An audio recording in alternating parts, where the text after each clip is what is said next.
يا نبي السلام عليك يا رسول سلام عليك يا حبيب سلام عليك صلوات الله عليك.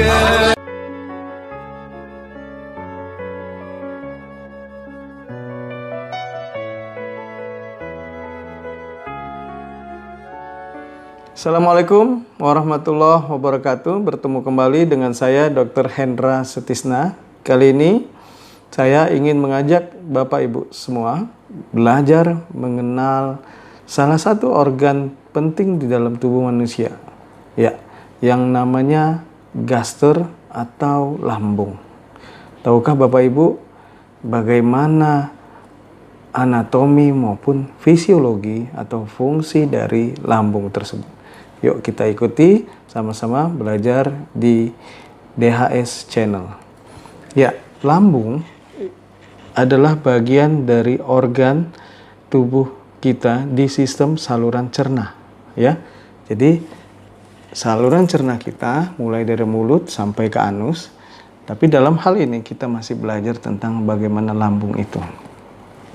Ya, lambung berada di dalam rongga abdomen, ya. Nah, dia ya berada pada regio kuadran kiri atas, ya. Atau kalau dari sisi anatominya ada 9 regio, ya. Dia di regio epigastrium dan hipokondriaca sinistra, ya. Jadi ada dua pemahaman, bisa berdasarkan kuadran. Kuadran itu perut abdomen dibagi 4, jadi dia di kiri atas, ya. Nah, maka tak heran kalau keluhan yang berkaitan dengan lambung akan sangat terlokalisir di sekitar perut kiri atas dan ulu hati atau epigastrium. Ya, lambung adalah organ berotot yang berongga, ya, yang berfungsi menampung makanan, ya. Bagian-bagiannya ada yang namanya kardia, ya, kardia, ya. Kemudian ada fundus, ini puncak lambung. Kardia ini sphincter atau klep penutup pembuka antara lambung dengan kerongkongan atau esofagus, ya. Nah, kemudian ini korpus badannya, ya. Dan kemudian ada pylorus. Di sini juga ada sphincter ataupun klep, ya, yang membuka maupun menutup si organ lambung, ya. Ini penutup atas kardia, penutup bawah pylorus yang akan berhubungan dengan usus halus, ya, atau duodenum. Nah, bagaimana isinya?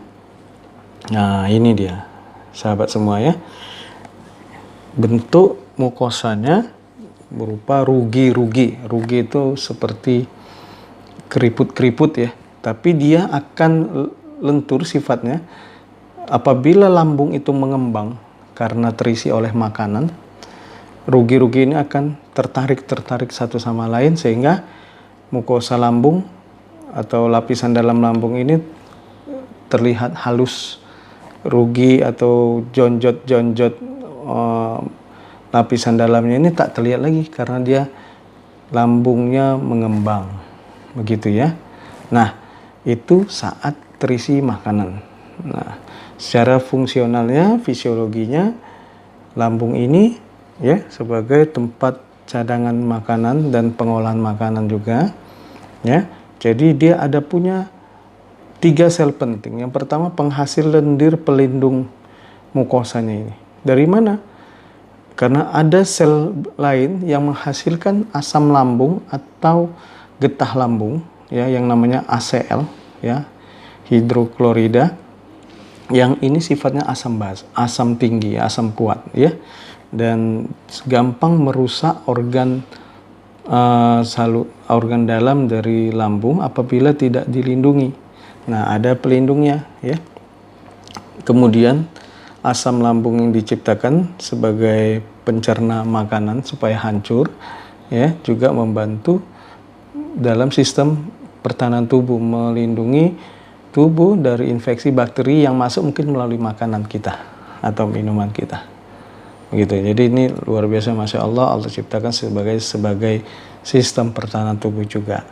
Dan satu lagi, ada sel yang menghasilkan enzim pencernaan, salah satunya adalah pepsin, ya, enzim yang membantu pemecahan protein, ya, menjadi asam amino yang lebih kecil bentuknya, seperti itu, ya.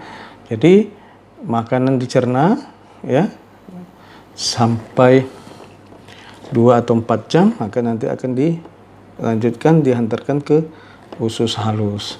Maka tahulah kita, apabila kita punya kebiasaan buruk, ya, habis makan kita langsung tidur, maka ibaratnya kantongan ini, ya, akan telentang begini. Nah, tentu saja, ya, apa yang terjadi dengan klep atas akan sering terdesak, terdorong oleh makanan yang penuh tadi. Saat kita tidur, habis makan penuh, tidur dalam kondisi perilaku yang berulang-ulang, hari demi hari, bulan demi bulan, maka lama-kelamaan yang namanya klep lambung yang atas ini, kardia tadi, akan terjadi kelonggaran, longgar. Dan apa yang timbul? Masalahnya adalah yang disebut gastroesophageal reflux disease, atau isi gaster, isi lambung, ya, isi lambung, asam lambung tentunya akan merembet reflux keluar karena terbuka, karena longgar klepnya, sehingga akan memberi sensasi rasa panas atau terbakar di sepanjang kerongkongan lewatnya di mana? Di dada. Maka keluhan yang timbul di ulu hati, panas rasa, dan juga di dalam dada rasanya. Begitu, ya. Begitu juga dengan orang yang mempunyai penyakit tukak lambung. Saat terjadi borok luka di lambung ini sulit sembuh, ya. Maka keluhan yang terjadi karena asam lambung yang selalu tinggi ini sering menyebabkan luka bertambah parah, ya, dan iritasi di dinding dalam mukosa lambung ini, ya, menimbulkan rasa nyeri yang hebat dan luka sulit sembuh. Nah, inilah salah satu masalah-masalah yang timbul apabila kita sering mengosongkan lambung di saat asam lambung tinggi, ya. Asam lambung tinggi biasa berkaitan dengan hormonal, ya, faktor stres yang tinggi sehingga asam lambung selalu tinggi, ya. Misalnya seorang workaholic, pekerja, ya, karyawan yang bekerja penuh waktu, ya, full time, sehingga lupa makan, ya, sehingga dinding lambungnya sering terkikis oleh tajamnya, kuatnya asam lambung yang tercipta. Jadi tidak ada makanan yang diproses sehingga terkikislah si dinding dalam lambung itu sendiri. Maka hindari perilaku tidak teratur dalam makan maupun tidak teratur dalam memposisikan diri setelah makan. Demikian dari saya sedikit tentang lambung. Wabillahi taufik wal hidayah. Assalamualaikum warahmatullahi wabarakatuh.